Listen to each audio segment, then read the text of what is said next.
Today dinner special egg fried rice అండి. కాలిపోతుంది.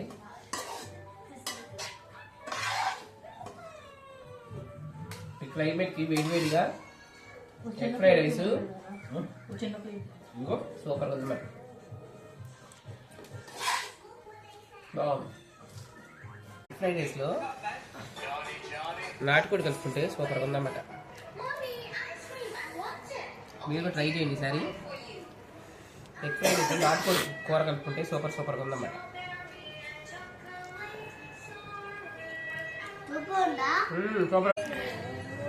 Super ఉంది. ఎగ్ ఫ్రైడ్ రైస్ నాటుకోడి పులుసు ఉన్నప్పుడు కలుపుకుంది అండి. సూపర్ టేస్ట్ ఉంది.